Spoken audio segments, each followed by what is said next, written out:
Welcome back to the White House on a snowy Saturday. Mr. Trump arrives here for his first full day of work as president 2 weeks from today. But next week, the Senate begins confirmations hearings on Mr. Trump's cabinet. And Senate Democrats say they have their target on 8 of Mr. Trump's nominees. Among those on the list, current Senator Jeff Sessions. He's up for Attorney General. Mr. Sessions is the first of 6 nominees who will go before the Senate next week. Bringing in Media General Washington Bureau Chief Jim Osmond to discuss this a little bit. Jim, always good to see you. Good to see you, Leland. You look good out there in the snow. Well, I appreciate that. You look warm there in the studio. I am. And as we get to this, it's pretty predictable how this is going to go. The Democrats are going to brand Jeff Sessions a racist. They're going to say Rex Tillerson is a Putin puppet, and Betsy DeVos for Education Secretary is some kind of right-wing charter school lunatic. The question is, does any of it matter, or will these people get confirmed anyway? Well, I think they'll get confirmed anyway, but if you look at each of the nominees that you spoke about, Tillerson doesn't really have a natural liberal constituency that would oppose him.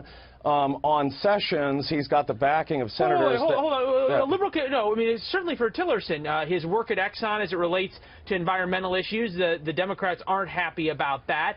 And it seems as though he could face some sort of wide opposition. We've already heard from Lindsey Graham and John McCain about his closeness to Putin. Well, let's unpack this a second, though. If you look at education and the Labor Department, for example, those have union workers that may oppose him. I don't think that Tillerson has quite the opposition in the liberal constituency that will stop him. He also has the backing of Jim Baker and Condoleezza Rice. John Kerry said he was good with him. So my point here, Leland, is that I think that Tillerson will have an easier go than, say, the Labor Secretary pick or the Education Secretary pick, or certainly Sessions, because of the African-American opposition. Well, and certainly when it comes to Jeff Sessions, there's these 2 Jeff Sessions that you have to square. If you listen to Democrats, he's a terrible racist. If you listen to Republicans, he's a civil rights crusader. That'll come out in the hearings. But you brought up the issue of Andy Puzder for Labor Secretary, and this is a guy who ran or currently runs Hardee's and Carl's Jr. Obviously, he'd have to leave that job if he becomes Labor Secretary. But this is a man whose companies have had some pretty serious labor disputes in the past. Is this a hill all of a sudden that the Democrats could decide they're willing to die on? If so, does Mr. Trump make him the sacrificial nominee?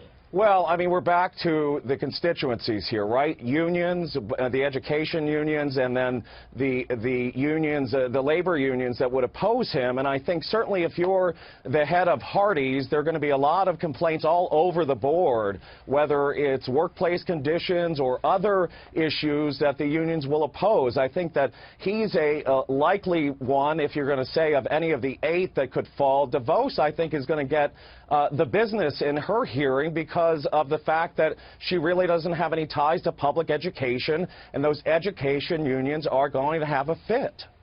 We're talking about Betsy DeVos, though, we'll end on that, but she is sort of a charter school advocate, crusader, if you will, comes from a lot of money from the Amway fortune there in Michigan.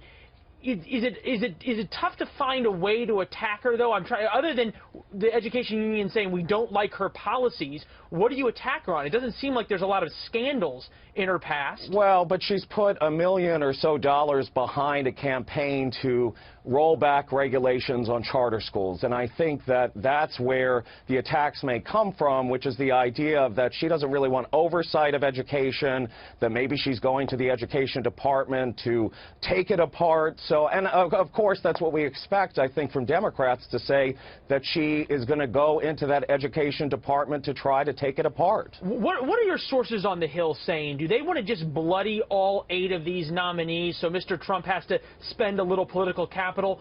Or is there 1 or 2 that they really hate, and you gave a couple of names, and they say those are no-goes, we're willing to trade on the other 6? Well, Leland, my sources on the Hill say, listen, our big target really is going to be the Supreme Court and the nominations, or the first nomination from Trump for a Supreme Court nominee. And I think that's where they're going to use a lot of their capital. I'm not hearing that they're going to go full bear or full bore on the nominees, but that they're going to object enough where that the American people and certainly Donald Trump are going to see that they're going to put their flag in the sand.